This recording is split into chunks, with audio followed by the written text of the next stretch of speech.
बाळ, फ्रीजमधून श्रीखंड काढ ना. आम्ही पूर्वी घरीच बनवायचो श्रीखंड. त्याची चवच वेगळी होती.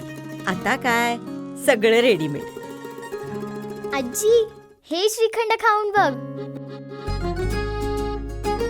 आज तुझ्या आईनं घरीच बनवलं की काय? हे आहे गोकुळचं श्रीखंड. अगदी जिभेवर रेंगाळणार. जिभेवरच नाही तर मनावरही रेंगाळणार. गोकुळ श्रीखंड, मनावर रेंगाळणार. संदेश पारकर हे कणकवलीवासी यांनी केलेल्या मागणीनुसार निवडणुकीत उतरले आहेत. आमदार निलेश राणेंची त्यांना भक्कम साथ आहे. त्यामुळे संदेश पारकर नक्कीच नगराध्यक्ष बनतील असा विश्वास त्यांचे बंधू तथा माजी उपनगराध्यक्ष कन्हैया पारकर यांनी व्यक्त केलाय. यावेळी कन्हैया पारकर यांनी गतवेळच्या सत्ताधाऱ्यांवर सडकून टीका केली आहे. रवींद्र मुसळे यांचा मृत्यू नगरपंचायतीच्या ठेकेदाराच्या हलगर्जीपणामुळे झाला होता. मात्र गतवेळच्या सत्ताधाऱ्यांनी त्या ठेकेदारावर कोणती कारवाई केली नव्हती असा आरोपही कन्हैया पारकर यांनी केलाय.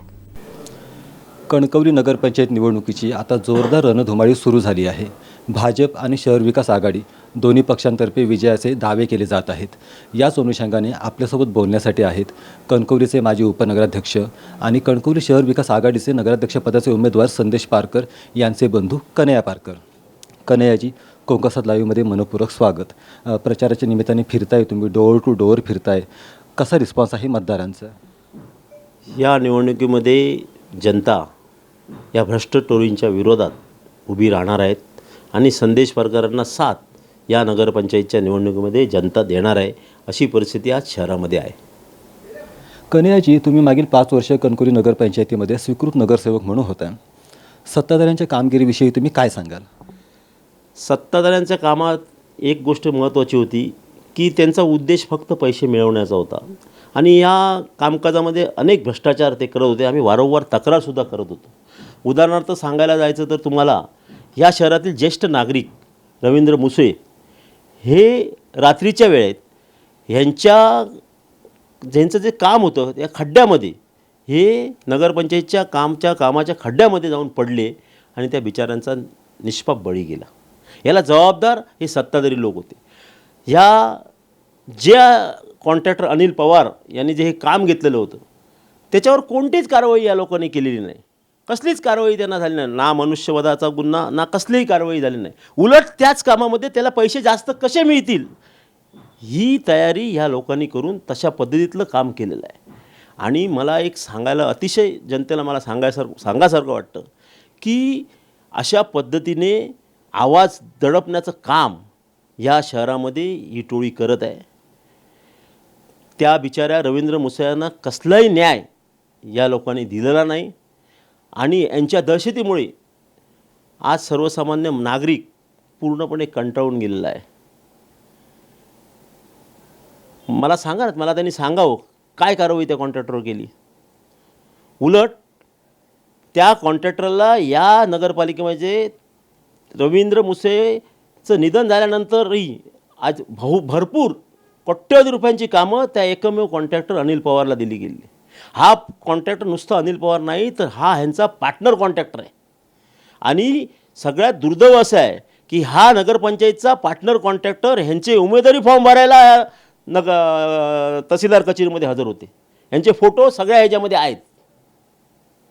म्हणजे ह्यांचं या नगरसेवकांना सिंगापूर टूरला सुद्धा या अनिल पवार कॉन्ट्रॅक्टरने नेलेली आहे. ही वस्तुस्थिती आहे.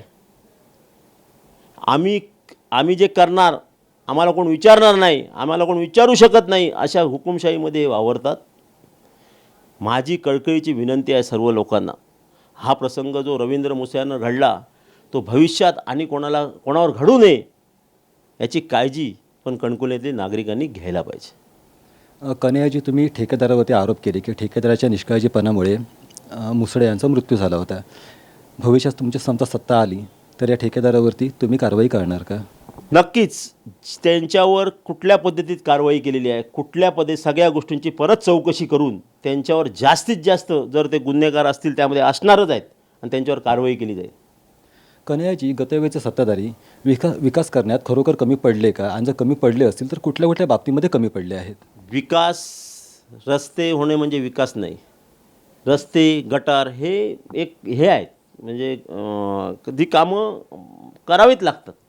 पण ह्यांनी जे गटारं केलेली आहेत, तुम्ही आज बघा कुठल्याही वाडीमध्ये जा, कुठलंही गटार 8 लाखाचं 10 लाखाचं नाही आहे, 50 लाख 70 लाख 80 लाख, या सर्व कामांची चौकशी करणार.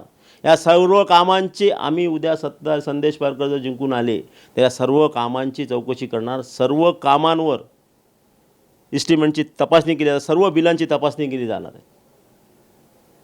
कारण फक्त पैसे खाण्यासाठी हे कॉन्क्रीटचं काम सगळ्या ह्याच्यामध्ये केलेलं आहे, शहरामध्ये केलेलं आहे. बाकी दुसरं काय कोणतंही काम केलेलं नाही. तुम्ही बघा ना, त्यांनी कृत्रिम धबधबा जो केला आहे, कृत्रिम धबधबा म्हणजे काय, 3.5 कोटी रुपये खर्च करून आज तिथे कोण आहे? कृत्रिम धबधबा चालू आहे काय? आम्ही वारंवार याच्याबद्दल आवाज उठवला, पण ह्या लोकांनी त्याकडे लक्ष दिलं नाही. आणि यांना कृत्रिम गोष्टी करण्याच्या भरपूर सवयी आहेत.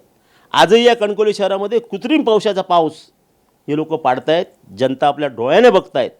पण एक तुम्हाला मी सांगतो, या शहरामध्ये गेली 35 वर्षे संदेश पारकरांनी या जनतेला जवळून बघितलेलं आहे. संदेश पारकरांनी कधीही आपल्या जनतेची राजकारण कोणाचं वाईट व्हावं हे कधीच योजलं नाही. मी मान्य करीन, मी या राजकारणामध्ये त्यांचा सहकारी होतो. माझ्याकडून चुक्या झाल्या असतील, मी एखाद्या वेळी राजकारण कोणाच्या बाबतीत केलं असेल, पण संदेश पारकरने या जनतेच्या कुठल्याही शहरातल्या कुठल्याही नागरिकांबरोबर राजकारण केलं नाही. आजही जवळकीचा संबंध संदेश पारकरांचा या जनतेशी आहे. माझी या जनतेला कळकळीची विनंती आहे, लोकांच्या आग्रह असतो संदेश पारकरला उभं करण्यात आलं. मी प्रामुख्याने निलेश राणे साहेबांचा आभार मानेन की निलेश राणे साहेबांनी स्वतः संदेश पारकरांना सांगितलं की लोकांना तुमची गरज आहे,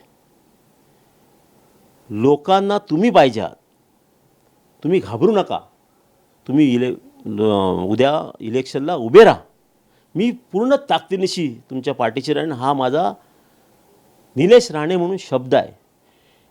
मी या कणकवली शहराचा कायापालट करीन. तुम्ही जर उद्या नगराध्यक्ष झाला तर या कणकवली शहराचा कायापालट मी करीन, मी लागणारा निधी देईन, अशा पद्धतीचा शब्द संदेश पारकरांना निलेश राणे साहेबांनी दिला. आणि त्यावेळी संदेश पारकर ह्या रिंगणात लोकांच्या याच्यासाठी उतरले. माझी आज कळकळीची विनंती आहे लोकांना की तुम्ही संदेश पारकरांना एक शेवटची संधी द्या. संदेश पारकरांना एकदा शेवटची संधी देऊन संदेश पारकरांना नगराध्यक्ष करा, जेणेकरून या शहरामध्ये पुनश्च लोकशाही निर्माण होईल, भयमुक्त कणकवली होईल. सर्वसामान्य नागरिक भविष्यामध्ये नगराध्यक्षाच्या उमेदवारीला, नगरसेवकाच्या उमेदवारीला उभं राहण्यासाठी तयार होईल. आणि बाबासाहेब आंबेडकरांची खरी कल्पना प्रत्यक्षात या कणकवली शहरामध्ये उतरेल. आणि पैशाला थारा या कणकवली शहरातले नागरिक देणार नाहीत. आणि कणकवली शहरातल्या नागरिकांनी एक ठरलेलं आहे की काही करायचं आणि संदेश पारकरांना निवडून आणायची, अशी परिस्थिती आज कणकवली शहरातल्या नागरिकांनी ठरवलेली आहे. माझ्या कणकवली शहरातील नळपाणी कामगार म्हणून काम करतात जवळजवळ 15 ते 16 लोक आहेत. दुर्दैव एवढे आहे की नगराध्यक्षाच्या खुर्चीवर जो माणूस बसला आहे तो संवेदनशील नाही आहे, त्याला कुठलंही देणं घेणं या कणकवली शहरातल्या नागरिकांचं नाही आहे. त्या बिचाऱ्या कामगारांचा पगार 15 ते 16 हजार रुपये काढला जातो, प्रत्यक्षात त्या कामगारांना 9,000 दिले जातात. म्हणजे जे 5-6 हजार रुपये जे त्या कामगारांच्या बिचाऱ्यांचं सकाळपासून संध्याकाळी ते राबतात, कष्ट करतात, त्यांच्या मजुरीचे पैसे पण खाण्याची ह्यांची तयारी आहे, ह्यांची पद्धत आहे. उद्या संदेश पारकर नगराध्यक्ष झाले तर प्रथम त्यांचा पगार पूर्णच्या पूर्ण त्यांच्या घरामध्ये जाईल, मी तुम्हाला आज ग्वाही देतो.